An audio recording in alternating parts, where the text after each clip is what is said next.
बहुत समय पहले कासगंज नाम का एक सुंदर और शांत गांव था। वहीं एक ईमानदार और मेहनती लकड़हारा रहता था, रामू। उसके परिवार में पत्नी सुमन और 2 बच्चे थे।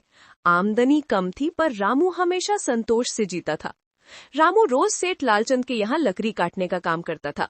तनख्वाह कम थी और समय पर कभी मिलती भी नहीं थी। एक दिन सुबह सुबह सुमन बोली, जी, मोनू और गुड़िया की फीस बाकी है। टीचर ने कह दिया है कि कल फीस नहीं दी तो बच्चों को घर भेज देंगे। रामू ने उदास होकर कहा, मैं आज ही सेठ जी से पगार बढ़ाने की बात करता हूँ।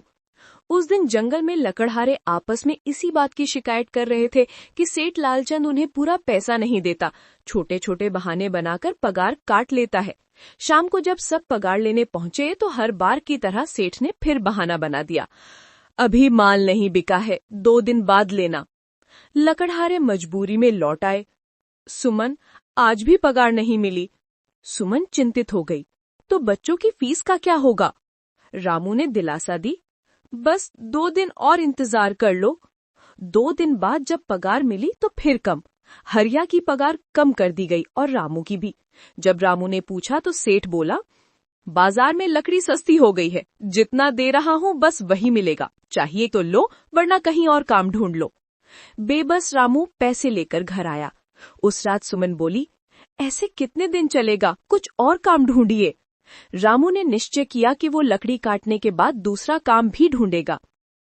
अगले दिन वो पूरे गांव में काम ढूंढता रहा, मगर हर जगह से निराशा मिली। थका हारा लौट रहा था कि अचानक भैंसों का बड़ा झुंड उसकी तरफ दौड़ पड़ा। रामू डरकर पास की एक गुफा में छुप गया। जब सब शांत हुआ तो उसकी नजर एक पुरानी टोकरी पर गई। वो उसे उठाने ही वाला था कि गुफा में गूंजती हुई आवाज आई, रुको, उसे मत छूना। रामू घबराकर पीछे हट गया। तभी एक चमक के साथ एक जिन प्रकट हुआ। जिन बोला, डरो मत, मैं जानता हूँ तुम कौन हो। इस गुफा में वही प्रवेश कर सकता है जिसका मन पवित्र हो। ये टोकरी अब तुम्हारी है। ये जादुई टोकरी है। रामू हैरान हो गया, जादुई टोकरी? जिन बोला, हाँ, इसमें जो वस्तु तुम डालोगे वही बार बार मिलेगी, लेकिन सावधान, जो चीज डाल दोगे आगे उसी की भरमार होगी और कुछ नहीं। रामू टोकरी लेकर घर आया और सारी कहानी सुमन को बताई। दोनों सोचने लगे कि इसमें क्या डाला जाए। तभी रामू को याद आया, सुमन, वो चंदन की लकड़ी कहाँ है जो मैं पहले लाया था? सुमन वो लकड़ी ले आई। जैसे ही उन्होंने लकड़ी टोकरी में डाली, टोकरी चंदन की लकड़ियों से भर गई। दोनों की आंखें खुशी से चमक उठी। अगले दिन रामू इन्हें बाजार में बेचने गया। चंदन की लकड़ियां अच्छी कीमत पर बिकी और रामू पहली बार इतने पैसे लेकर घर लौटा। सुमन ने कहा, अब तो उस सेठ लालचंद की दादागिरी की जरूरत ही नहीं। रामू बोला, हाँ, लेकिन मैं उसके पास काम करने नहीं जा रहा, मैं अपने साथियों को बताने जा रहा हूँ। वे भी सेठ की चालबाजियों से परेशान हैं। अगर मैं तरक्की कर रहा हूँ तो उन्हें भी साथ लेकर चलना चाहिए। सब मिलकर काम करेंगे तो सबका घर चलेगा।